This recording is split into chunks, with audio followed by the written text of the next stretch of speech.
नहमदुहु व नुसल्ली व नुसल्लिमु अला रसूलिहिल करीम अम्मा बाद।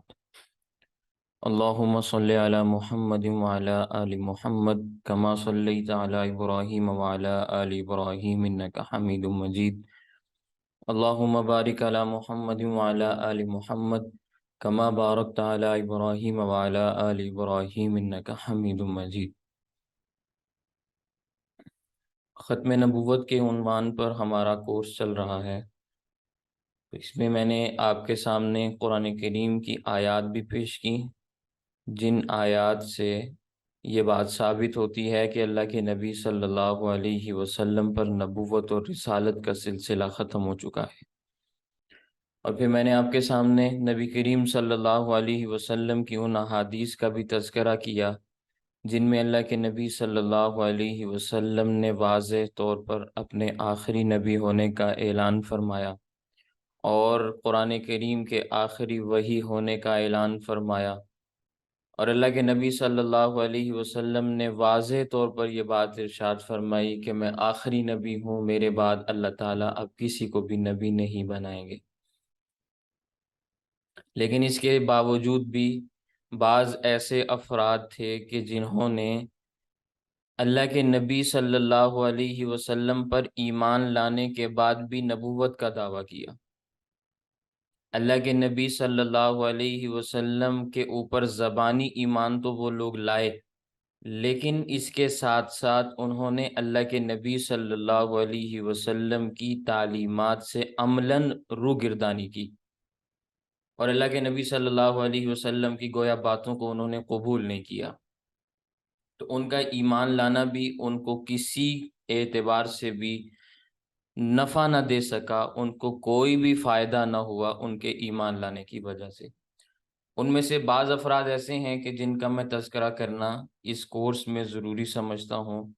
वैसे तो बेशुमार अफराद हैं, लेकिन उनमें से चंद एक अफराद का मैंने तयन किया और अल्लाह ताला ने तौफ़ीक अता फ़रमाई तो आज जितने लोगों का तज़किरा हो गया, वगरना बकिया का इंशाअल्लाह कल वाले सबक में तज़किरा कर लेंगे। तो मैंने सबसे पहले तज़किरा करना है साफ़ इब्न सय्याद मदनी का। खुलासतन बात आपके सामने अर्ज़ करता हूँ। इसकी विलादत हुई है मदीना मुनव्वरा में और ये वो ज़माना है कि जब अल्लाह के नबी सल्लल्लाहु अलैहि वसल्लम अभी हयात हैं, दुनिया की ज़िंदगी में मौजूद हैं और ये शख्स मदीना मुनव्वरा में पैदा हो रहा है। मैं अपने इस मौजू में ये बातें अर्ज़ करूँगा कि जो शुबहात और एतराज़ात लोगों के दिलो दिमाग के अंदर पैदा होते हैं, उनका मैं मुस्तकिल अंदाज में तज़किरा करूँ। लेकिन कुछ बातें ऐसी हैं जो आपको गुफ्तगू सुनने के बाद समझ में आएंगी और फिर बहुत सारी ऐसी भी बातें हैं कि जो आपके ज़हनों के अंदर पैदा भी होंगी। तो मैं चाहूँगा कि आप अपने सवालात के ज़रिए उन बातों को हल कर लें, उन एतराज़ात को या उन शुबहात का इज़ाला कर लें। तो पहली बात मैं अर्ज़ करना ये चाहता हूँ कि ख़ुलासतन बात अर्ज़ कर रहा हूँ कि मदीना मुनव्वरा में इसकी पैदाइश हुई और ये वो ज़माना है कि जब अल्लाह के नबी सल्लल्लाहु अलैहि वसल्लम इस दुनिया में मौजूद हैं। अल्लाह के नबी सल्लल्लाहु अलैहि वसल्लम की इस शख्स के साथ मुलाकातें साबित हैं, सहाबाए किराम की इस शख्स के साथ मुलाकातें साबित हैं, गुफ्तगू भी साबित है। लेकिन अगर आप बैकग्राउंड में जाना चाहें, समझना चाहें कि आखिर इस शख्स ने अल्लाह के नबी सल्लल्लाहु अलैहि वसल्लम की मौजूदगी में नबूवत का दावा कैसे कर दिया और इस दावा करने के बाद भी लोगों ने इसको मारा क्यों नहीं। आज तो लोग कहते हैं ना कि भाई फलां ने नबूवत का दावा किया तो उसको मार दिया जाए। ये इश्कालात लोगों के दिलों में पैदा होते हैं। जैसे जैसे इल्म के अंदर इजाफा होता चला जाता है ना, आज के ज़माने में लोग इल्म की बुनियाद पे गुमराह होते हैं। तो वो फिर ये बातें अपनी ज़बानों के ऊपर लाना शुरू करते हैं कि अल्लाह के नबी सल्लल्लाहु अलैहि वसल्लम के ज़माने में तो फलां ने दावा नबूवत किया, उसे तो किसी ने भी कुछ नहीं कहा। तो मैं आज की इस गुफ्तगू में आपके सामने ये भी बात वाज़ेह करूँगा कि उसको क्यों कुछ नहीं कहा गया। खैर, वजह इसकी ये है कि दावा नबूवत उसने इसलिए किया कि अरब की एक पुरानी आदत चलती चली आ रही थी कि वो काहिनों के पास जाया करते थे। नुजूमियों के साथ उनका एक कल्बी ताल्लुक था। वो तो इस्लाम ने आकर काहिनों और नुजूमियों और आराफ किस्म के लोगों के पास जाने से मना किया, वगरना अरब का जो मिजाज था वो इसी तरह का था कि अपने मामलात में, अपने झगड़ों में वो नुजूमियों के पास जाते और उनसे फैसले कराया करते थे। इसकी कई एक नज़ीरें आपको सीरत की किताबों में मिलेंगी। जब सीरत का तज़किरा आप इस अंदाज में पढ़ें कि अल्लाह के नबी सल्लल्लाहु अलैहि वसल्लम की आमद से पहले दुनिया के हालात क्या थे, ये अरब का उमूमी मिजाज मैंने आपको बताया है। तो ये उमूमी मिजाज उनके अंदर वैसे ही चलता चला आया। बाज लोगों ने तो क्या, अक्सर लोगों ने इस्लाम को कबूल किया। तो इस्लाम की तालीमात से जब वो फायदामंद हुए, बहरावर हुए, तो उनको इस्लाम की तालीमात अच्छी लगी, तो आइंदा ज़िंदगी उन्होंने इस्लाम के मुताबिक गुजारी। लेकिन जिन लोगों को अभी इस्लाम की सही तालीमात पहुंची नहीं, या उन्होंने इस्लाम का अभी अच्छे तरीके से मुताला किया नहीं, या मुसलमानों को बगौर देखा नहीं, और अभी वो मुसलमान नहीं हुए, तो उनके मामलात अभी भी वैसे ही पुराने अरबों की तर्ज पर चल रहे थे, जिसे जाहिलियत का ज़माना आप कह सकते हैं। अल्लाह के नबी सल्लल्लाहु अलैहि वसल्लम ने जब अपनी दावत और तबलीग का आगाज़ किया, तो फिर उसके बाद से तौहीद की सदाएं दुनिया में गूंजना शुरू हुई हैं।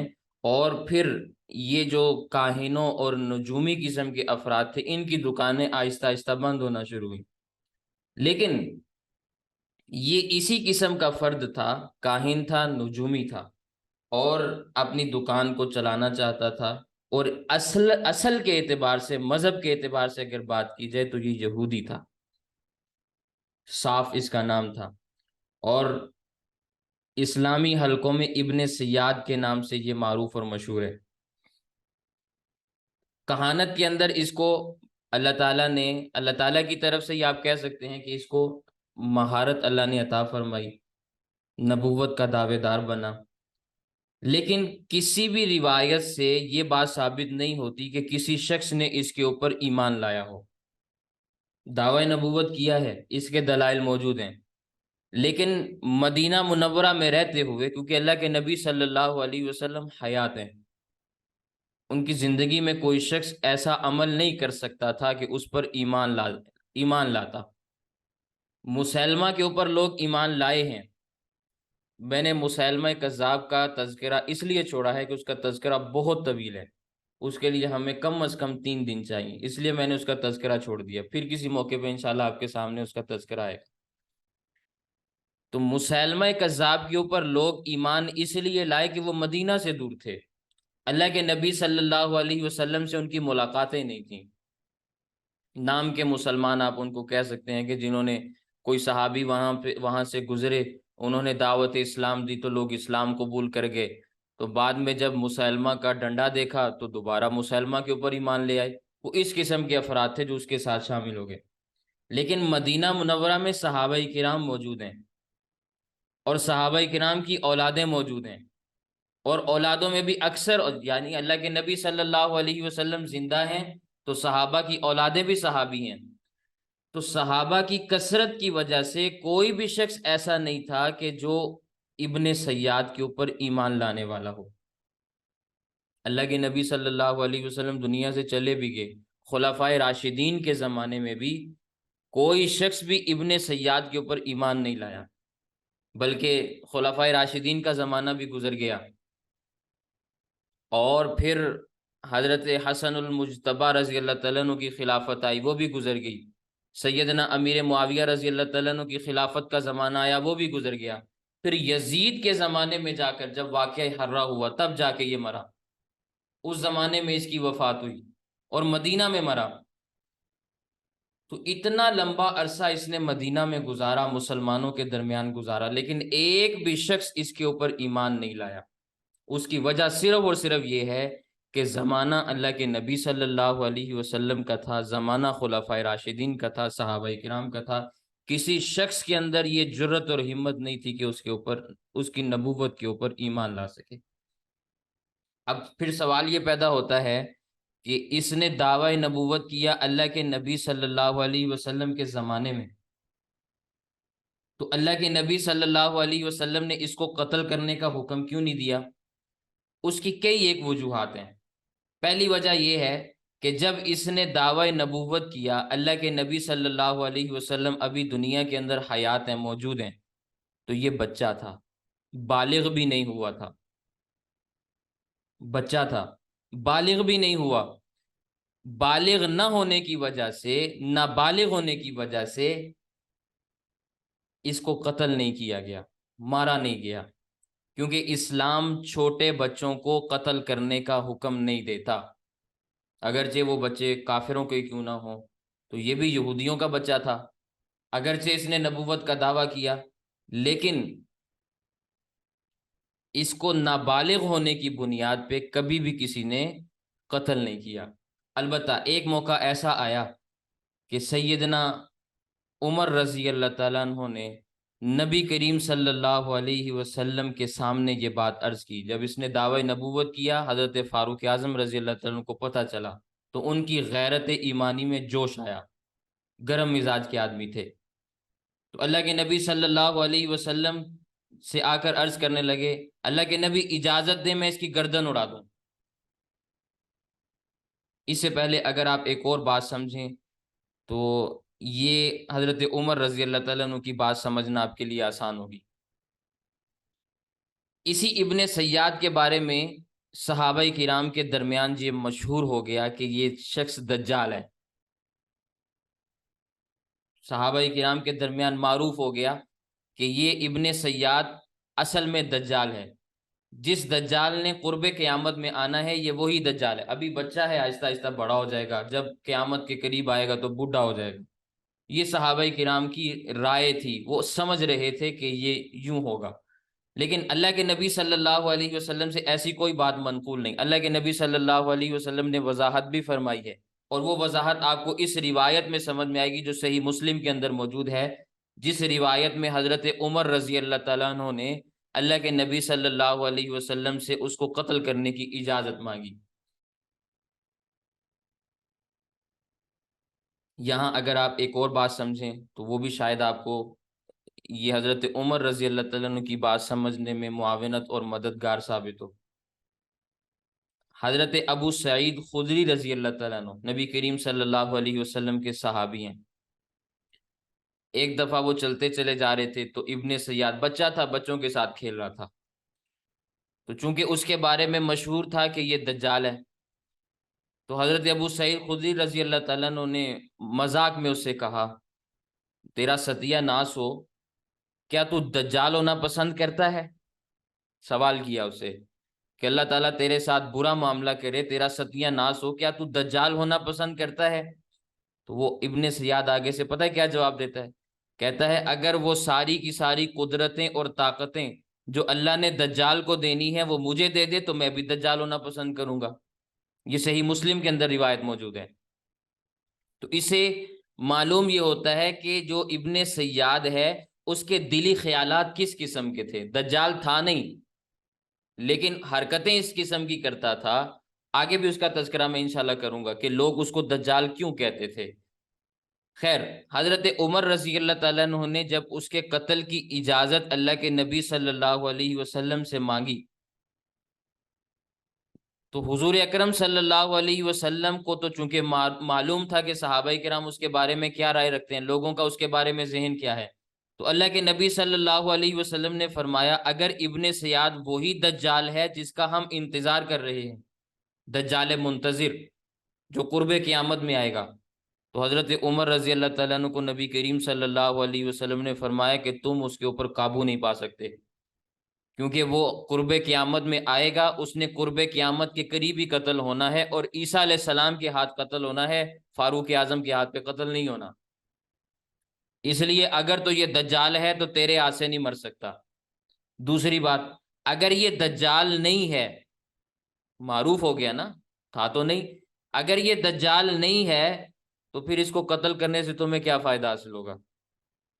इस बुनियाद पे इब्ने सय्याद को कत्ल नहीं किया गया अल्लाह के नबी सल्लल्लाहु अलैहि वसल्लम के ज़माने में। पहली वजह मैंने ये अर्ज की कि बच्चा था, नाबालिग था, इसलिए नहीं मारा गया। दूसरी वजह ये थी कि उसके बारे में मारूफ और मशहूर ये था कि ये दज्जाल है, और दज्जाल के बारे में मुसलमानों का नजरिया यही है कि उसको हजरत ईसा अलैहिस्सलाम कत्ल करेंगे। तो किसी ने इस बारे में नहीं सोचा सिवाय फारूक आजम रजी अल्लाह तआला अन्हु के कि उसको मार दिया जाए। और जब अल्लाह के नबी सल्लल्लाहु अलैहि वसल्लम से इजाजत मिलने के बावजूद इस किस्म का जवाब मिला, तो सहाबाई किराम ने दोबारा कभी भी इजाजत नहीं मांगी कि इसको कत्ल कर दिया जाए। तीसरी वजह, उसको मारा इसलिए नहीं गया कि उसने उसके ऊपर ईमान लाने वाला कोई नहीं था। बातें तो वो बहुत करता था और दावे भी अजीब और गरीब किस्म के करता था, लेकिन ईमान उसके ऊपर कोई नहीं लाया। इसको आप यूं कह सकते हैं कि वो अब जैसे कोई मजनून किस्म का आदमी किसी मुआशरे के अंदर घूम रहा हो, फिर रहा हो, वो अजीब व गरीब किस्म की बातें किया करता है, तो लोग उसकी बातों से लज्जत ही हासिल करते हैं, मजाक में तो उसकी बातों को लेते हैं, उसको हकीकत पर मामूल नहीं करते। होता है ना हमारे माशरे में भी कोई मजनून किस्म का, पागल किस्म का आदमी, हर चलता फिरता आदमी उसको छेड़ता है। तो इब्ने सैयाद के साथ भी सहाबाई किराम का यही रवैया था, चलते फिरते उसको छेड़ा करते थे। और वो इस चीज से तंग भी बहुत था। आखिर में मैं इंशाल्लाह तज़किरा करूंगा, वो तंग था इससे बहुत। खैर, अब नबी करीम सल्लल्लाहु अलैहि वसल्लम के जमाने में उसने नबूवत का दावा भी किया, वही के आने का दावा भी किया। एक और वजह मैं अगर आपके सामने अर्ज करूं इस हवाले से कि उसको कत्ल क्यों नहीं किया गया, सहाबाई किराम ने उसको क्यों नहीं मारा, या अल्लाह के नबी सल्लल्लाहु अलैहि वसल्लम ने उसकी इजाज़त क्यों नहीं दी।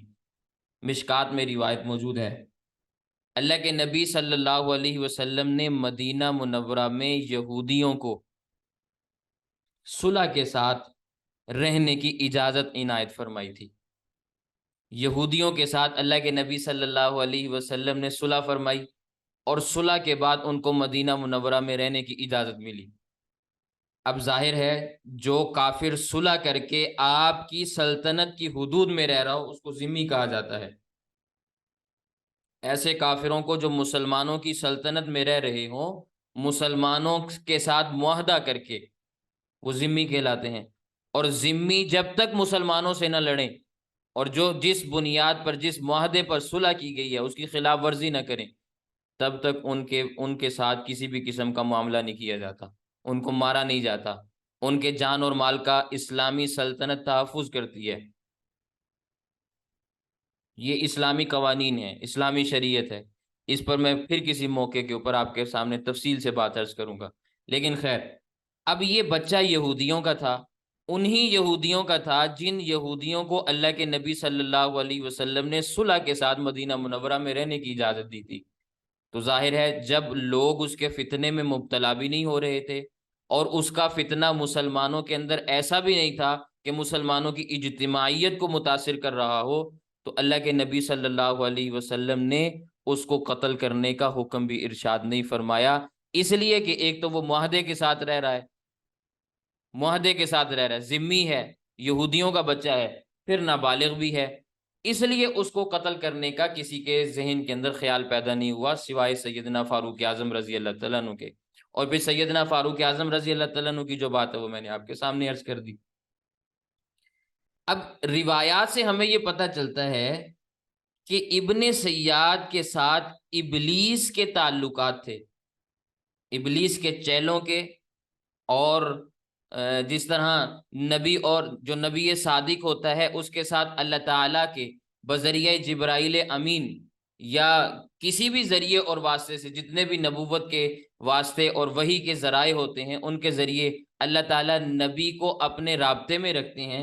बिल्कुल इसी तरह इब्ने सैयाद इबलीस के राब्ते में था। इसका कई मरतबा इजहार हुआ। हजरत अब्दुल्ला बिन उमर रजी अल्लाह तआला अन्हु फरमाते हैं, एक मरतबा नबी करीम सल्लल्लाहु अलैहि वसल्लम इब्ने सयाद की तरफ तशरीफ ले गए। सैयदना फारूक आजम रजी अल्लाह तआला अन्हु अल्लाह के नबी सल्लल्लाहु अलैहि वसल्लम के साथ हैं, और इब्ने सयाद उस वक़्त बच्चा है, और बच्चों की तरह बच्चों के साथ अपने कबीले के अंदर खेल रहा है। जैसे हमारे ज़माने में आजकल के बच्चे वो गुल्ली डंडा खेलते हैं या क्रिकेट खेलते हैं, तो इस तरह वो यहूदी बच्चों के साथ वहाँ पे खेल रहा था। नबी करीम सल्लल्लाहु अलैहि वसल्लम वहां पहुंचे। अल्लाह के नबी सल्लल्लाहु अलैहि वसल्लम ने उसको बुलाया। बुलाने के बाद पूछा, क्या तुम इस बात पे यकीन रखते हो कि मैं अल्लाह का रसूल हूं? तो इब्ने सयाद ने कहा, हाँ मैं तस्लीम करता हूँ कि आप अल्लाह के रसूल हैं। आप आप उम्मियों की तरफ, अरब के उम्मियों की तरफ नबी बनाकर भेजे गए हैं, ये उसका जुमला है। फिर इब्ने सयाद ने नबी करीम सल्लल्लाहु अलैहि वसल्लम से एक सवाल किया। वो सवाल ये था कि क्या आप मुझे रसूल मानते हैं? नबी करीम सल्लल्लाहु अलैहि वसल्लम ने फरमाया कि मैं अल्लाह जल्ल जलालुहु और उसके तमाम भेजे हुए सच्चे पैगंबरों पर ईमान रखता हूँ, झूठे पैगंबरों को मैं नहीं मानता। लेकिन तुम मुझे ये तो बताओ कि जिस नबुव्वत के तुम दावेदार हो, तो तुम्हें वहां दिखाई क्या देता है? कैसे तुम समझते हो कि तुम्हें नबुव्वत दी गई? तो उसने जवाब दिया कि मेरे पास एक सादिक आता है और एक काजिब आता है, एक सच्चा आता है और एक झूठा आता है। गालिबन उसकी मुराद इससे ये होगी कि एक फरिश्ता आता है और एक शैतान आता है। ये दोनों उसके दिल के ऊपर अमूर गैबिया को इल्का करके जाते हैं। तो इब्ने सियाद के अपने इस बयान से उसके दावे नबूवत का बातिल होना साबित हो जाता है, क्योंकि अंबियाए किराम की जितनी भी खबरें होती हैं वो इबलीस के मकरो फरेब से पाक होती हैं। उसमें इबलीस का किसी तरह से भी तसर्रुफ नहीं होता। जिब्राइल अमीन वही लेकर आते हैं, तो कोई जिन, कोई शैतान जिब्राइल अमीन से वही के बारे में ना जीना छीना झपटी कर सकता है, ना ही पूछ गुछ कर सकता है, ना ही कहीं रोक के उसके साथ मुकाबला कर सकता है। कोई ऐसा मामला नहीं होता। जब अल्लाह ताला किसी नबी के ऊपर वही भेजते हैं तो पूरी हिफाजत के साथ भेजते हैं। लेकिन इब्ने सयाद क्या कह रहा है कि मेरे पास एक सादिक आता है और एक काजिब आता है। तो अल्लाह के नबी सल्लल्लाहु अलैहि वसल्लम ने उसका जब ये जवाब सुना तो सुनकर फरमाया, तेरे ऊपर सिद्क और किज्ब यानी सच्चाई और झूठापन मुख्तलत हो गया। यानी तुझे खुद भी पता नहीं कि सच्ची बात कौन सी है और झूठी बात कौन सी है, तुझे कहा क्या जाता है तुझे खुद भी पता नहीं। तो अल्लाह के नबी सल्लल्लाहु अलैहि वसल्लम के सामने उसकी नबूवत का गोया पोल खुल गया। चुनाचे अल्लाह के नबी सल्लल्लाहु अलैहि वसल्लम ने एक बात उसे और भी इरशाद फरमाई। फरमाने लगे कि अच्छा, मैं एक कलमा अपने दिल के अंदर सोचता हूं, तुमने मुझे बताना है कि वो कलमा कौन सा है। एक जुमला मैं अपने दिल के अंदर सोचता हूं, तुमने मुझे बताना है कि मैंने क्या सोचा। ये अल्लाह के नबी सल्लल्लाहु अलैहि वसल्लम उसकी नबूवत का इम्तिहान ले रहे हैं। अल्लाह के नबी सल्लल्लाहु अलैहि वसल्लम की के जहन के अंदर उस वक़्त कुरान करीम की एक आयत थी जिसके अंदर 5 कलिमात आते हैं। रिवायात के अंदर आता है कि वो आयत ये थी, यौम तअतिस समाउ बिदुखानिम मुबीन। ये आयत अल्लाह के नबी सल्लल्लाहु अलैहि वसल्लम के जहन में थी। तर्जुमा उसका ये है कि जिस जिस दिन आसमान पर धुआं जाहिर हो जाएगा। ठीक है। तो इब्ने सयाद ने उसके जवाब में सिर्फ एक लफ्ज बोला। जुमला अल्लाह के नबी सल्लल्लाहु अलैहि वसल्लम से, जो अल्लाह के नबी सल्लल्लाहु अलैहि वसल्लम के जहन में था, उसके 5 अज्जा हैं। यौम तअती अस्समा बिदुखान मुबीन, 5 कलमे हैं उसमें। लेकिन इब्ने सयाद ने उसके जवाब में सिर्फ ये कहा, धुआं, दुखान, बाकी जुमले नहीं बता सका। तो अल्लाह के नबी सल्लल्लाहु अलैहि वसल्लम ने जब ये बात उसकी सुनी तो फरमाया कि इसका हाल काहिनों जैसा है, नुजूमियों जैसा है, जो इल्काए शैतानी की वजह से बाज गैबी खबरों को जान लेते हैं और बाजों का उनको कुछ पता नहीं होता, और फिर वो अपनी हिम्मत से ज्यादा झूठ बोलने की कोशिश करते हैं। तो अल्लाह के नबी सल्लल्लाहु अलैहि वसल्लम का यूं से मुकालमा हुआ और इब्ने सयाद की जो झूठी नबूवत थी वो वाज़ेह होकर रह गई। इसी तरह अल्लाह के नबी सल्लल्लाहु अलैहि वसल्लम की एक और मुलाकात भी इब्ने सयाद से साबित है। जब अल्लाह के नबी सल्लल्लाहु अलैहि वसल्लम को इब्ने सयाद के मजीद हालात मालूम करने का शौक पैदा हुआ, तो अल्लाह के नबी सल्लल्लाहु अलैहि वसल्लम एक दिन हजरत उबय इब्न काब अंसारी रजी अल्लाह तआला अन्हु को लेकर एक बाग की जानिब तशरीफ ले गए। वहां इब्ने सयाद भी मौजूद था। अल्लाह के नबी सल्लल्लाहु अलैहि वसल्लम बाग में पहुंचे तो देखा कि इब्ने सयाद वहां पे चादर ताने हुए, बिस्तर ओढ़े हुए लेटा हुआ है। बिस्तर ओढ़ के लेटा हुआ है, चादर अपने ऊपर ली हुई है। और वहां से आवाजें आ रही हैं, गुन गुन गुन किस्म की, इस किस्म की आवाजें आ रही हैं। अब अल्लाह के नबी सल्लल्लाहु अलैहि वसल्लम ने अपने जहन के अंदर ये इरादा फरमाया।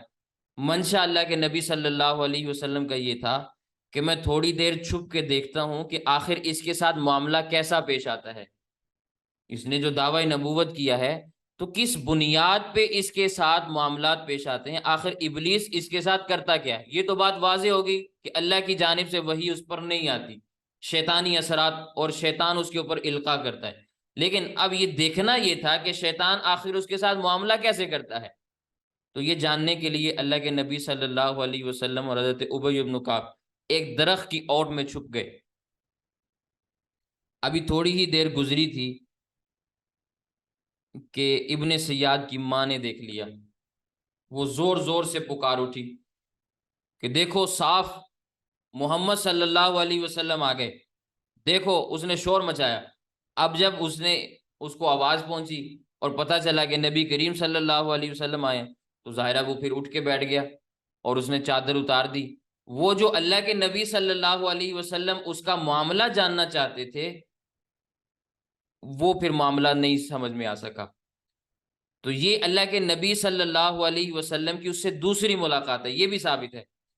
फिर उसी नखलिस्तान में, उसी बाग के अंदर अल्लाह के नबी सल्लल्लाहु अलैहि वसल्लम ने एक निहायत फसी और बलीग किस्म का खुतबा भी इरशाद फरमाया, जो सही मुस्लिम में मौजूद है, जिसमें दज्जाल के ज़ुहूर के मुतालिक अल्लाह के नबी सल्लल्लाहु अलैहि वसल्लम ने और क़यामत के बारे में बहुत सारी बातें इरशाद फरमाई। फिर उसके बाद खैर वापस तशरीफ ले आए।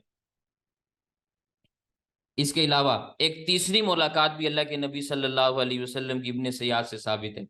और उस मुलाकात में सैयदना उमर रजी अल्लाह तआला अन्हु और सैयदना सिद्दीक अकबर रजी अल्लाह तआला अन्हु भी नबी करीम सल्लल्लाहु अलैहि वसल्लम के साथ हैं।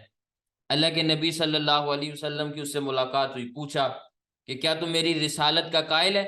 तो कहने लगा बिल्कुल कायल हूं, लेकिन आप ये बताएं कि आप मेरी नबूवत और रिसालत को मानते हैं? तो अल्लाह के नबी सल्लल्लाहु अलैहि वसल्लम ने फरमाया आमनतु बिल्लाह व मलाइकतिही व कुतुबिही व रुसुली। तू चूंकि कज़ाब है इसलिए तुझे तो, तेरे ऊपर तो ईमान नहीं ला सकता, लेकिन इसके अलावा अल्लाह ताला की सारी आसमानी किताबों, सारे रसूलों को मानता हूँ। उसके बाद नबी करीम सल्लल्लाहु अलैहि वसल्लम ने उससे पूछा कि क्या तुझ पर कुछ बशारतें भी आती हैं,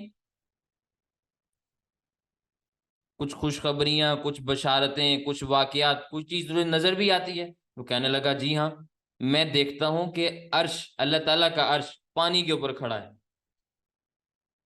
अल्लाह ताला का अर्श पानी के ऊपर खड़ा है, मुझे ये नजर आता है। तो अल्लाह के नबी सल्लल्लाहु अलैहि वसल्लम ने फरमाया तू अर्श इबलीस को देखता है, जो पानी की सतह के ऊपर है। और रहमान का अर्श नहीं है, वो इबलीस का अर्श है। इसीलिए अल्लाह के नबी सल्लल्लाहु अलैहि वसल्लम ने फिर अपनी एक हदीस पाक के अंदर ये बात इरशाद फरमाई कि इबलीस अपना तख्त समंदर के ऊपर लगाता है, और फिर समंदर के ऊपर जब वो तख्त लगाता है तो अपने चेले और चमचों को जमा करता है, उनके हालात को सुनता है, जो कार्रवाइयां उन्होंने डाली होती हैं, उनको मजीद अहकामात देता है। तो अल्लाह के नबी सल्लल्लाहु अलैहि वसल्लम ने फरमाया तू जो अर्श देखता है वो रहमान का अर्श नहीं है, वो तो इबलीस का अर्श है, जो सतह समंदर के ऊपर मौजूद है। खैर अल्लाह के नबी सल्लल्लाहु अलैहि वसल्लम ने फिर उससे पूछा कि इसके अलावा भी कुछ देखते हो? तो फिर उसने जवाब में दिया कि दो सादिक और एक काजिब देखता हूँ। इस रिवायत में अल्फाज थोड़े मुख्तलिफ हैं, ये भी सही मुस्लिम के अंदर मौजूद है। जवाब में कहने लगा कि दो सादिक और एक काजिब देखता हूँ, या एक काजिब और दो सादिक देखता हूँ, इस किस्म के अल्फाज हैं। तो नबी करीम सल्लल्लाहु अलैहि वसल्लम ने फरमाया इसको तो अपने बारे में कुछ मालूम नहीं, ये कैसे दावा करेगा कि मैं सच्चा नबी हूं? इसको तो ये भी नहीं पता कि तुम्हारे पास सच्चे एक आते हैं या दो आते हैं, और आते क्यों हैं। नबुव्वत के पास तो सच्चा शख्स ही आता है, सच्चा आदमी सच्ची वही लेकर आता है, जिसे जिब्राइल अमीन कहा जाता है। तो इसके पास दो कौन से आते हैं, इसको तो ये भी नहीं पता। और फिर काजिब क्यों आता है, क्या करने आता है, इसको ये भी नहीं पता। तो इसके साथ एक ऐसा मामला है कि इसको पता ही नहीं कि हक क्या है और बातिल क्या है, ये नबूवत का क्या दावा करेगा।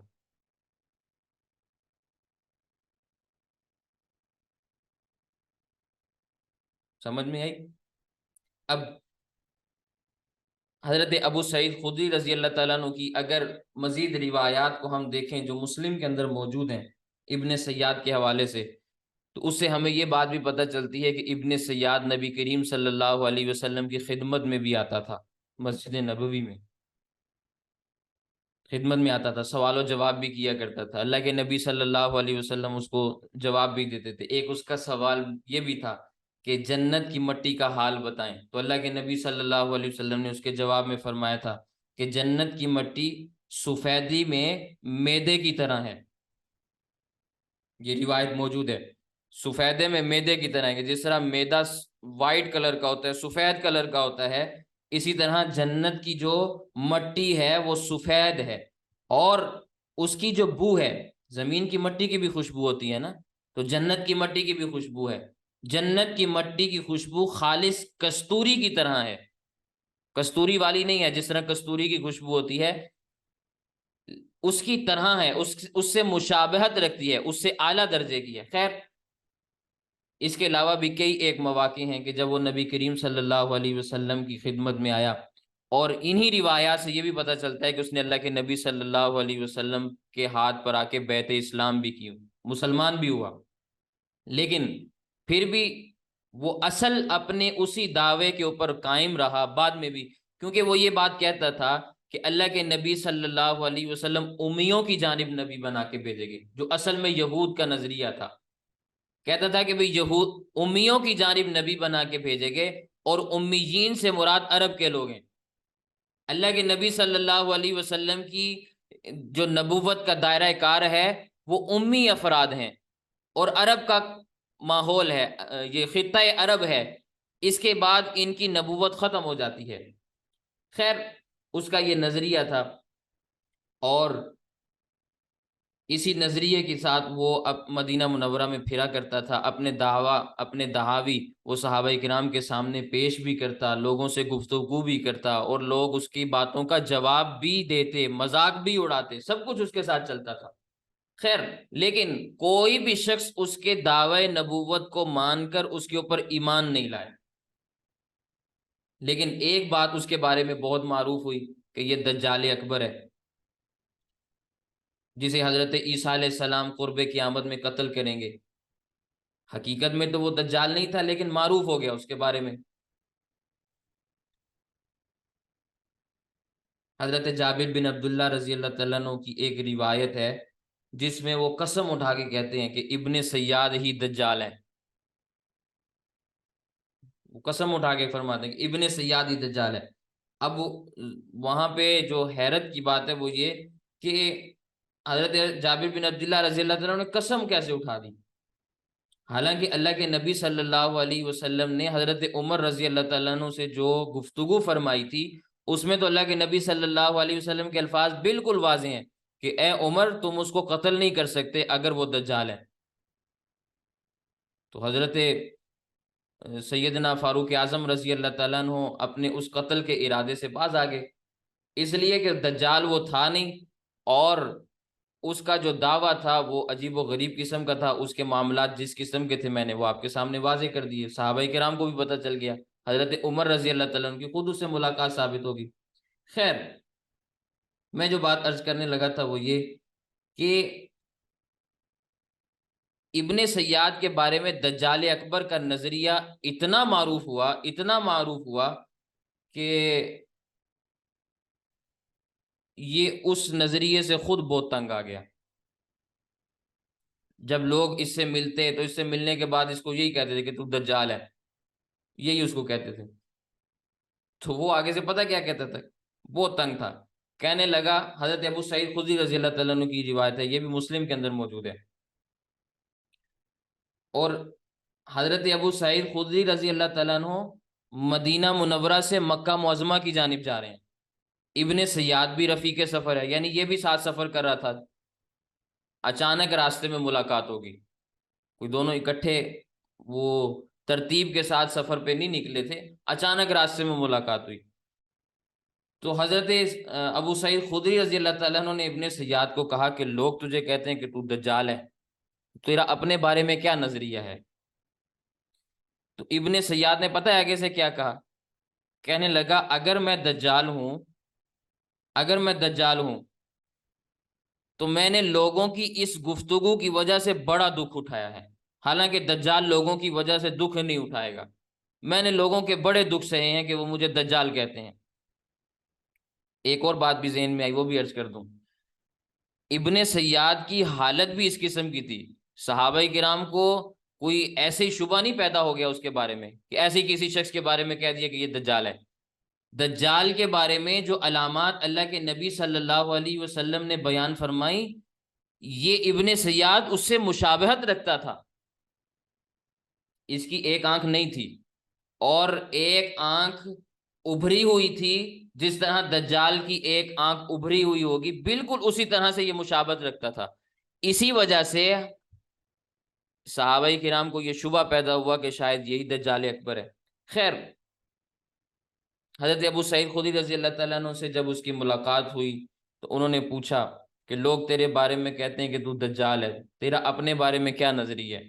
तो कहने लगा, लोगों की इस बात से मैं बड़ा दुखी हूँ, लोगों ने मुझे बहुत दुख दिया। कभी कभी मेरा यह दिल करता है कि मैं लोगों की इन बातों की वजह से अपने गले के अंदर फंदा डालूं और अपने अपने आप को खत्म कर लूं, खुदकुशी कर लूं। कभी कभी मेरा यह दिल करता है फांसी ले लूं। तो हजरत अबू सईद खुदरी रज़ी अल्लाह अन्हु फरमाते हैं, इसकी क्या वजह है? कहने लगा, वजह यह है कि लोग मुझे दज्जाल कहते हैं। क्या तुमने नबी करीम सल्लल्लाहु अलैहि वसल्लम को ये नहीं कहते हुए सुना कि दज्जाल लावलद होगा, उसकी कोई औलाद नहीं होगी? हालांकि मैं तो साहिब औलाद हूं। फिर लोग मुझे दज्जाल क्यों कहते हैं? क्या तुमने नबी करीम सल्लल्लाहु अलैहि वसल्लम को यह कहते हुए नहीं सुना कि दज्जाल काफिर होगा? मैं तो मुसलमान हूं। वो मुसलमान किस किस्म का था वो अलग बात है, लेकिन ये उसकी अपनी बात है जो मैं नकल कर रहा हूं। क्या तुमने नबी करीम सल्लल्लाहु अलैहि वसल्लम को यह कहते हुए नहीं सुना कि दज्जाल मक्के और मदीने में दाखिल नहीं होगा? मैं तो पैदा मदीने में हुआ हूं और मैं तुम्हारे साथ मक्का की जानिब जा रहा हूं, मैं कैसे दज्जाल हूं? इतनी बातें तो उसकी ठीक हैं। इतनी बातें तो उसकी ठीक है, दज्जाल वो वाकईतन नहीं था। मसला उसका ये है कि उसने अल्लाह के नबी सल्लल्लाहु अलैहि वसल्लम के जमाने में दावा नबूवत किया और वो ये कहता था कि जिस तरह मोहम्मद सल्लल्लाहु अलैहि वसल्लम नबी और रसूल हैं और मैं इनकी रिसालत को मानता भी हूं, तस्लीम भी करता हूं, लेकिन ये अरब के इलाके के नबी हैं और मैं पूरी दुनिया का नबी हूं।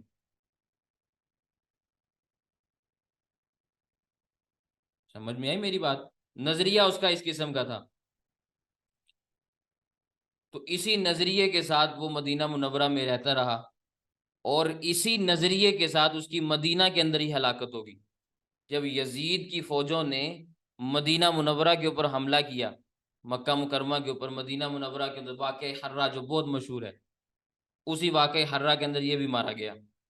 मारा गया या खुद मर गया, हलाकतों की जो भी मामला हुआ, तो बहरहाल उस जमाने में ये मरा है और मदीना मुनव्वरा के अंदर मरा, वहीं पे दफन हो गया। तो दावा इसका ये था कि नबी करीम सल्लल्लाहु अलैहि वसल्लम जिस तरह नबी हैं, तो ये उम्मियों के नबी हैं, अरब के नबी हैं, और मैं अजम का नबी हूँ, अरब व अजम सभी का नबी हूँ।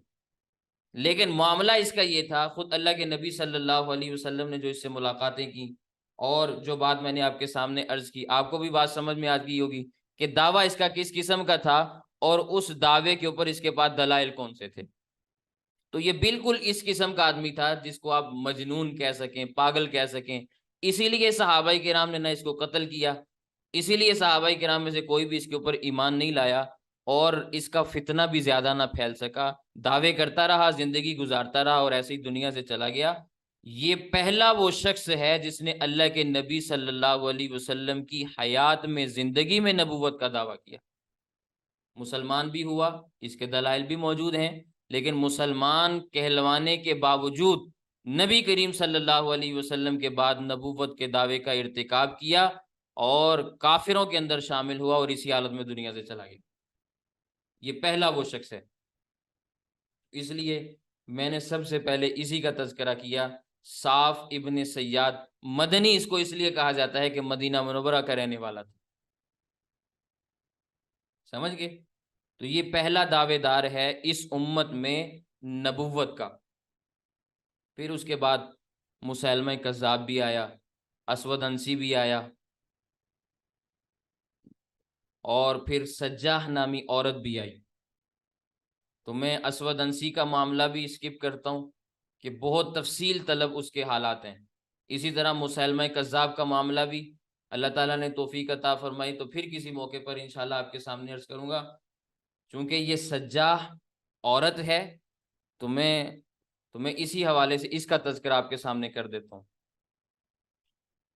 जिस तरह मदीना मुनव्वरा के अंदर इब्ने सयाद ने दावा किया, यमामा के अंदर मुसैलमा ने दावा कर दिया, यमन के अंदर असवद अंसी ने दावा कर दिया, बिल्कुल इसी तरह बनु तमीम के अंदर सज्जाह नामी औरत ने नबूवत का दावा किया। इसके हालात के अंदर अगर आप पढ़ें तो आपको ये बात समझ में आती है कि अल्लाह ताला ने इसको बहुत सारी खूबियां अता फरमाई थी। ऐसा नहीं था कि भाई किसी ने भी उठ के मुंह उठाया और नबूवत का दावा। अल्लाह ताला ने वाकयतन कुछ सिफात अता की थी।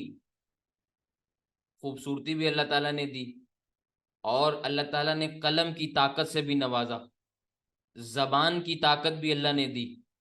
इसी वजह से इसकी गुफ्तगू को पढ़ने के बाद लोग इसके दीवाने हो जाते, इसकी गुफ्तगू को सुनने के बाद लोग इसके दीवाने हो जाते।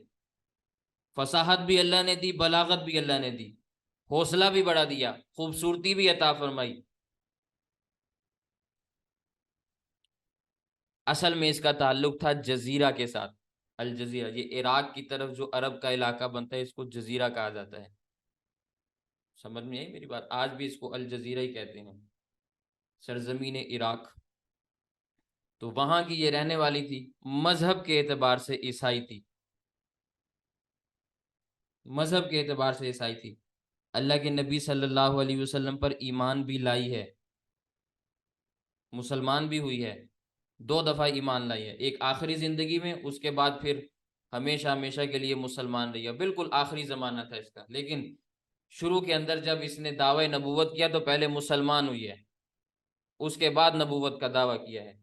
असल में इसको जो आप कह लें आज के ज़माने में, अगर जो इसको दावे के ऊपर उभारने के लिए जो तहरीक मिली है वो मुसैलमा कज़्ज़ाब से मिली है।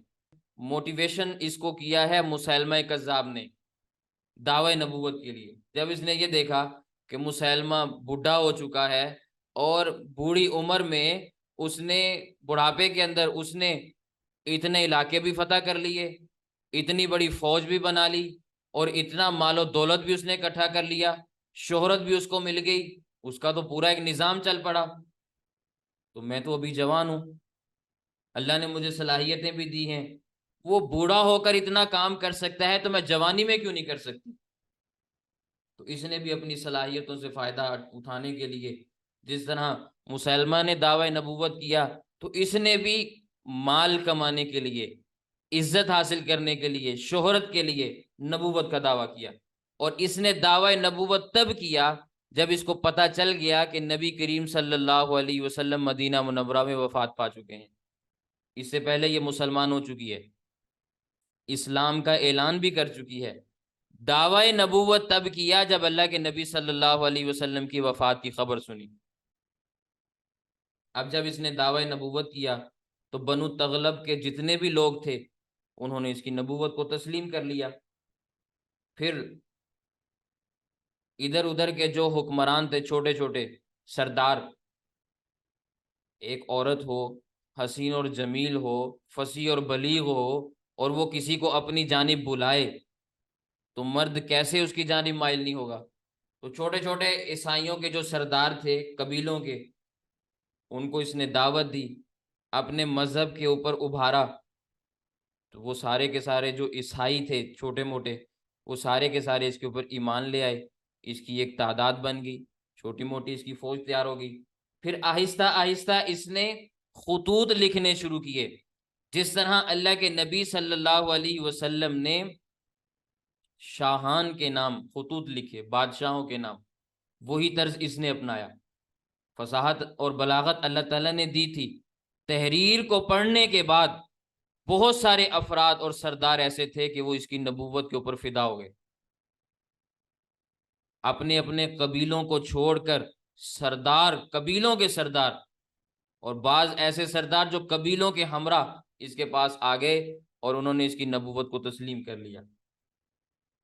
अरब के बहुत सारे कबाइल ऐसे थे जो इसी तरह इसके चुंगल के अंदर फंसे और उन्होंने इस्लाम को, बाज ऐसे थे जो मुसलमान हो चुके थे कबीले, अल्लाह के नबी सल्लल्लाहु अलैहि वसल्लम के वफात के बाद जो इर्तिदाद का फितना फैला है, लोग कहते हैं ना कि अल्लाह के नबी सल्लल्लाहु अलैहि वसल्लम दुनिया से गए तो मुर्तद हो गए लोग, वो इस किस्म के अफराद थे जो इसके एरिए के इर्द गिर्द थे। उसको इसने दावत दी तो लोग इसकी दावत के ऊपर लब्बैक कहते हुए इसके ऊपर ही मान लिया। तो खैर, अब जब इसका एक लश्कर जमा हुआ तो इसके जहन के अंदर ये ख्याल आया कि अल्लाह ने मुझे इतनी ताकत दे दी है, अब मैं मदीना के ऊपर हमला कर सकती हूँ। और मदीना मुनव्वरा के अंदर उस वक़्त खलीफा हैं सैयदना सिद्दीक़ अकबर रजी अल्लाह तआला अन्हु। तो इसने इरादा किया कि मदीना मुनव्वरा के ऊपर चढ़ाई करें। इसके लिए इसने अपने जो इर्द गिर्द के छोटे मोटे सरदार थे उनको अपने साथ मिलाया। जिन्होंने इसकी नबूवत को मान लिया वो तो वैसे ही इसके साथ मिल के आके फौज का हिस्सा बन गए। जिन्होंने नबूवत के ऊपर तो ईमान नहीं लाया, अपने अपने मजहब के ऊपर बरकरार रहे लेकिन इसका साथ देने का फैसला कर लिया, तो वो भी इसके साथ मिल गए। इसको मजीद तकवीयत मिली। अब ये लश्कर तैयार करके मदीना मुनव्वरा की जानिब कूच कर रही है। रास्ते में इसकी मुलाकात हुई चंद सरदारों के साथ, मालिक बिन नुवैरा वगैरह इस किस्म के अफराद थे। उन्होंने इसको रोका, समझाया। समझाने के बाद इसको कहा कि मदीना के ऊपर हमला बाद में करना, पहले बनु तमीम से निपट लो। बनु तमीम की बहुत सारी शाखें थीं, उनमें से बाज ऐसे थे कि जो इसके साथ मिल चुके थे, बाज ऐसे थे जो मुसलमान थे, जिन्होंने अभी तक इस्लाम को नहीं छोड़ा था। तो खैर, नासमझ किस्म की औरत थी। जैसे ही उन्होंने मशवरा दिया, फौज लेकर बनु तमीम के ऊपर हमला कर दिया। अब वहां पे जंग ऐसे छिड़ी, फौज की क्यादत तो जाहिर है उसी शख्स के हाथ में होनी चाहिए, या सरबरा वही होना चाहिए जो जंगी हालात से बहुत अच्छी तरह बाखबर हो। एक औरत शोहरत की खातिर मैदान में आए और फिर जंग के मैदान में कूद पड़े, तो उसके साथ किस किस्म का मामला होता है। बहरहाल शिकस्त हुई, बंदे पकड़े गए, बनु तमीम के कुछ पकड़े गए, कुछ इन्होंने पकड़े। खैर, आपस में इन लोगों ने सुलह कर ली और फिर सुलह करने के बाद फिर इन लोगों का मामला ये तय पाया कि आइंदा तुम लोगों ने इधर हमला नहीं करना, हम इधर नहीं करेंगे। ये मामला भी क्लियर हो गया। अब जब इस जंग के अंदर शिकस्त हुई तो कुछ सोचने का मौका मिला और इस बुनियाद पर इसने सोचा कि अभी मैं मदीना मुनव्वरा पर अगर हमला करूंगी तो वहां मुसलमानों की तो बहुत बड़ी तादाद मौजूद है, तो हो सकता है कि हम मुसलमानों के ऊपर गालिब ना आ सकें, मदीना के ऊपर हमारा हमला कामयाब ना हो। तो हमें अब मजीद अफराद अपने फौज के अंदर शामिल करने चाहिए और अपनी फौज को मजीद बढ़ाना चाहिए। इसके लिए इसने खत लिखा मुसैलमा कज़्ज़ाब को। अब मुसैलमा कज़्ज़ाब ने जब इसका खत पढ़ा तो खत पढ़ने के बाद उसके दिल के अंदर भी कुछ ना कुछ पैदा हुआ। अब वो क्या चीजें पैदा हुई वो तो मैं अर्ज नहीं करता, लेकिन बहुत कुछ उसके दिल के अंदर पैदा हुआ। मुसैलमा कज़्ज़ाब ने ये देखा कि एक तरफ सज्जाह नामी औरत नबूवत का दावा करके मैदान के अंदर है, दूसरी जानिब सैयदना सिद्दीक़ अकबर रजी अल्लाह तआला अन्हु ने मुसैलमा कज़्ज़ाब के खिलाफ लश्कर का फैसला फरमा लिया है और वो लश्कर हजरत खालिद बिन वलीद रजी अल्लाह तआला अन्हु की क़यादत में मदीना मुनव्वरा से चल भी पड़ा है। और फिर दरमियान में कुछ कबाइल भी हैं जो मुसलमान कबीले हैं और मुसैलमा कज़्ज़ाब के खिलाफ मुसलसल दर्द सर बने हुए हैं, उसकी नबूवत को तस्लीम नहीं कर रहे। तो तीन तरफ से जब उसने अपने ऊपर हमला होते हुए देखा तो उसने कहा कि भाई एक औरत को तो ज़ेर करें ना पहले। तो उसने सज्जाह को ख़त के जवाब में लिखा कि मैं तुमसे मुलाकात करना चाहता हूँ। हदिये भी भेजे, बहुत कुछ भेजा और फिर मुलाकात करने के लिए वक़्त तय हुआ। खैर, दोनों की मुलाकात हुई। अब जब दोनों एक दूसरे के आमने सामने आके बैठे, मुसैलमा कज़्ज़ाब बहुत चालाक और शातिर किस्म का आदमी था, मुलाकात के लिए आया तो अपने मुरीदों में से, अपने उम्मतियों में से 40 बड़े बड़े अफराद को साथ लाया, जिनको आप अगर आसान लफ्जों में समझना चाहें तो आप कह सकते हैं कि उसके उम्मतियों में से बड़े बड़े पीर, जुब्बे और कुब्बे और दस्तारों वाले, वो उसके साथ थे। तो आते ही पहली नजर में उसने ये जांच लिया कि ये औरत जात है और नबुव्वत के लायक नहीं है, इसने दावा नबुव्वत किसी और वजह से किया है। खैर, लेकिन जाहिर है उसकी फौज पीछे मौजूद है, अफराद मौजूद हैं, ये तो 40 बंदे लेकर मुलाकात का टाइम लेकर आया है, लड़ाई तो नहीं कर सकता था ना। खैर, गुफ्तगू शुरू हुई। गुफ्तगू के दौरान फैसला ये हुआ कि हम अलग बैठकर दोनों गुफ्तगू करेंगे, अलग हमारा खैमा लगे, उसमें हम बैठकर आपस में गुफ्तगू करें, और किसी भी जानिब से कोई बंदा सामने नहीं आएगा, ना तुम्हारे साथ कोई बंदा होगा ना मेरे साथ मेरा कोई बंदा होगा, यूं हम बैठ के गुफ्तगू करते हैं और एक नतीजे के ऊपर हम पहुंचते हैं। तुमने भी नबूवत का दावा किया, मैं भी नबी हूं, तो हम दोनों गुफ्तगू करते हैं और एक नतीजे पर पहुंचते हैं। सज्जाह ने इसको कबूल कर लिया। मुसैलमा कज़्ज़ाब चूंकि शातिर और चालाक किस्म का आदमी था, उसने अपने लोगों को हुक्म दिया कि खैमा तैयार करो, और खैमा भी ऐसा तैयार करो कि उस जैसा खैमा पूरी दुनिया में तैयार ना हुआ हो। यूं उसने खैमा तैयार करवाया। असल के अंदर उसके दिलो दिमाग में जो चीजें थी वो इंशाल्लाह अभी आपके सामने आ जाएंगी, क्यों उसने तैयार कराया। सबसे आला किस्म का खैमा जो तैयार हो सकता था उस जमाने में उसने तैयार करवाया। खुशबुओं से उसको महकाया गया, अरबो अजम की खुशबुएं वहां पे लगाई गई, और अजीब व गरीब किस्म के सामान वहां पे मुहैया किए गए, नरम किस्म के गद्दे उसमें लगाए गए। जो शाहाना चीजें हो सकती थी मुसैलमा कज़्ज़ाब के लिए, वो सारी की सारी उसके लोगों ने वहां पे मुहैया की, क्योंकि इस किस्म के अफराद के पास माल और दौलत बहुत होती है। अल्लाह ताला बज़ाहिर ज़मीन के ख़जाने इन लोगों के लिए खोल देते हैं, और यहूद और नसारा इनकी पुष्टपनाहियाँ करते हैं और सारी चीज़ें मुहैया करते हैं। अब खैमा बंद है, दो अफराद अंदर बैठे हैं, एक मर्द है और एक औरत है। और फिर औरतों की खसूसियात में से जो एक खसूसियत है, खसूसियत कहें या उसको खामी आप कहें, कुछ भी कहें, कि औरत को आप खुशबुओं के अंदर रखें और औरत भी जवान हो, सामने मर्द मौजूद हो, तो वो मर्द की जानिब माइल हो जाती है। और यही मुसैलमा कज़्ज़ाब का चक्कर था जिसके अंदर सज्जा फंस गई। अब शुरू के अंदर तो गुफ्तगू शुरू हुई वही के मुतालिक मुसैलमा कज़्ज़ाब ने सवाल किया कि मोहतरमा, आपके ऊपर कोई वही नाजिल हुई है अभी अभी? उसने कहा, अभी मेरे ऊपर तो अभी कोई वही नहीं आई। तो मुसैलमा ने कहा कि फिर मेरे ऊपर वही आई है। अब वो जो उसने वही बयान की, मैं उसका तर्जुमा आपके सामने अर्ज करता हूँ, और सिर्फ एक ही इबारत का तर्जुमा अर्ज करता हूँ, बाकियों के नहीं अर्ज करूंगा। कहने लगा, मेरे परवरदिगार ने मुझे बोला, क्या तुम देखते नहीं हो हामला औरतों से अल्लाह क्या सलूक करता है? उनसे चलते फिरते जानदार निकालता है, जो निकलते वक्त पर्दों और झिल्लियों के दरमियान लिपटे हुए होते हैं। कहता है, ये वही मेरे ऊपर आसमान से आई। अब सामने औरत मौजूद है, जवान औरत मौजूद है, अगरचे उसने नबूवत का दावा किया है। दिल के अंदर उमंग पैदा हुई, बहुत सारी चीजें पैदा हुई। जब मुसलमा ने देखा कि इतनी बात इसने बर्दाश्त कर ली है और इसके ऊपर किसी किस्म की कोई नागवारी का इजहार नहीं किया, तो उसने फिर मजीद वही की आयत पढ़ के उसको सुनाई। और वो आयत इस किस्म की हैं, आयत तो उनको नहीं कहना चाहिए, जो जुमले उसने कहे वो जुमले ऐसे हैं कि मैं अपनी जबान पे नहीं ला सकता। खुसूसन आप खवातीन हैं, आपके सामने तो मैं उनको नहीं बयान कर सकता, जिस किस्म की वाहियात किस्म की गुफ्तगू उसने की। और कहा कि मेरे रब की जानिब से आयात नाजिल हुई हैं, शहवत अंगेज गुफ्तगू जो की जा सकती थी वो उसने की। नतीजा फिर आपके सामने है, उसके बाद क्या हुआ।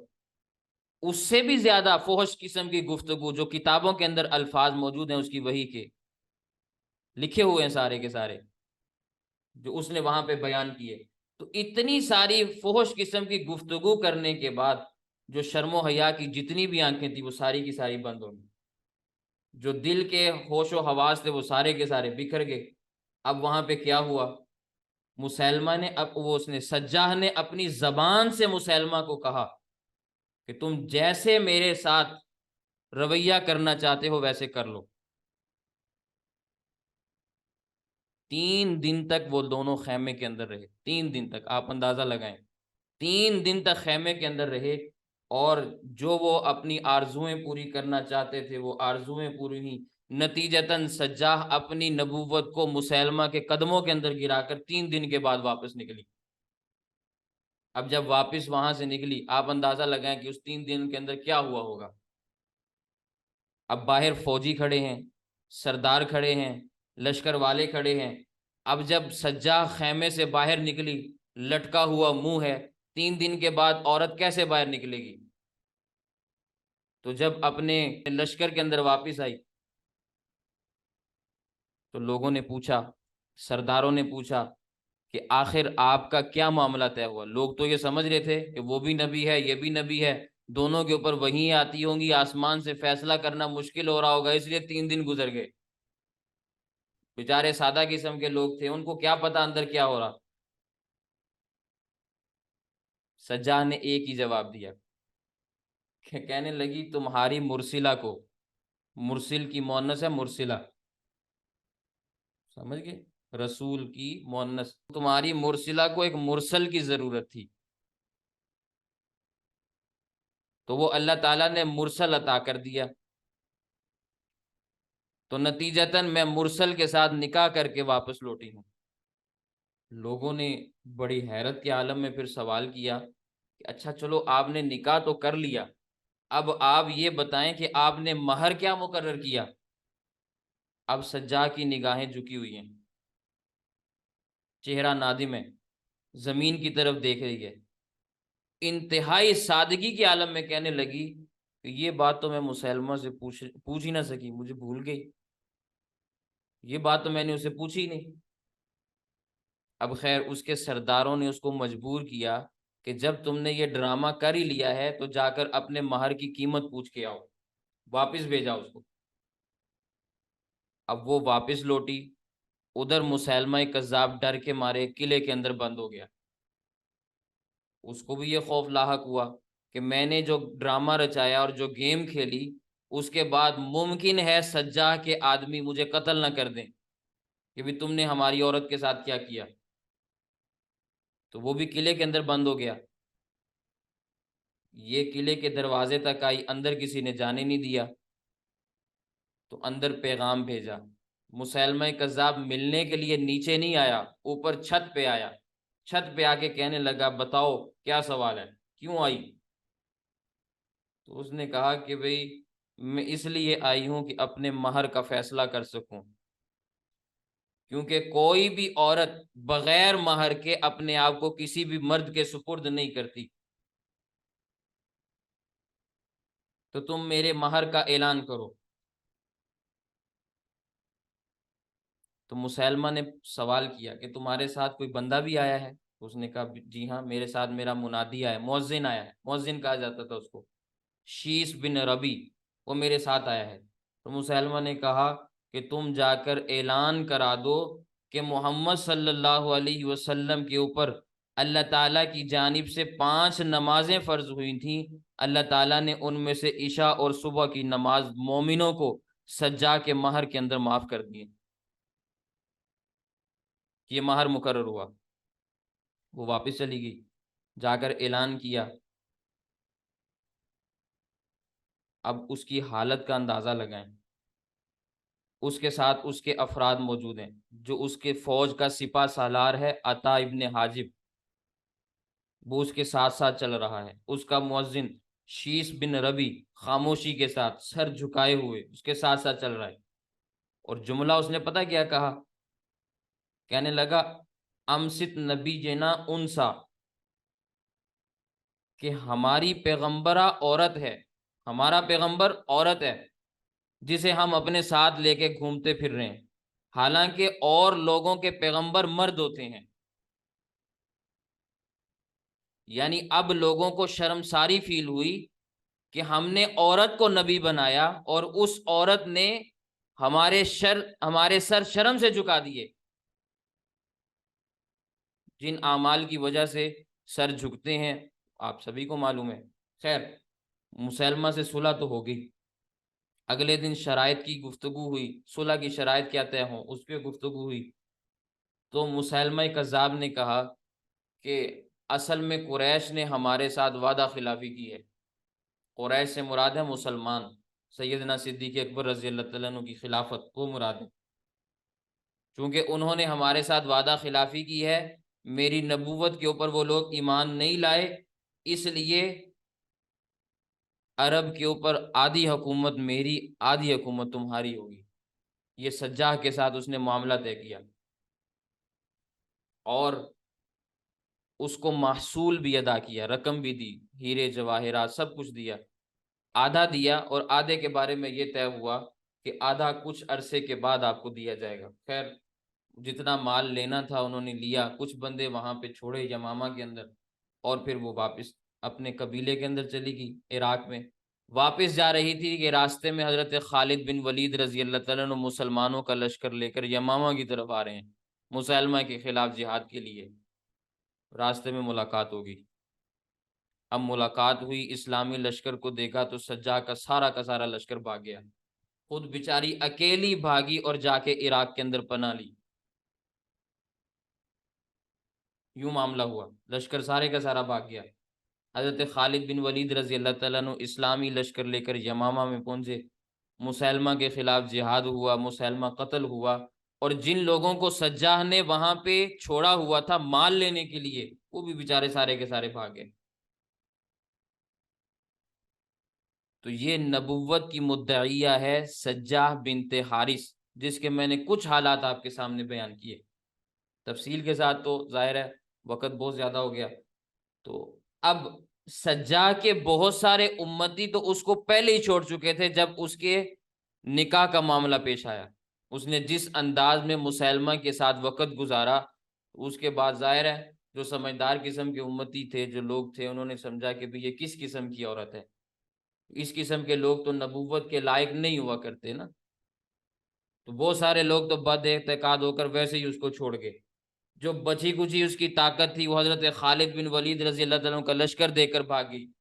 और फिर जब उसको मालूम हुआ कि मुसलमा भी कत्ल हो गया मुसलमानों के लश्कर के हाथों, अब फिर उसने खामोशी इख्तियार की। उसके बाद उसने दोबारा जिंदगी भर नबूवत के लिए कभी भी कोई अल्फाज इस्तेमाल नहीं किए।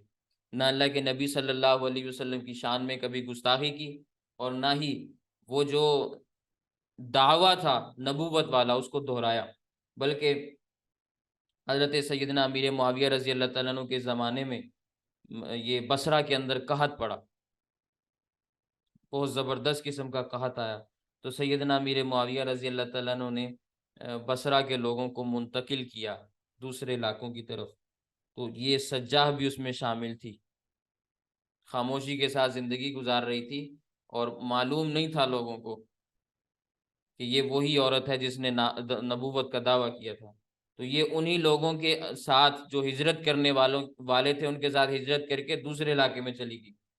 वहां जाकर इसने फिर इस्लाम कबूल किया और फिर इसने आखिरी जिंदगी गुजारी ऐसी जैसी कि एक मुसलमान औरत को गुजारनी चाहिए थी।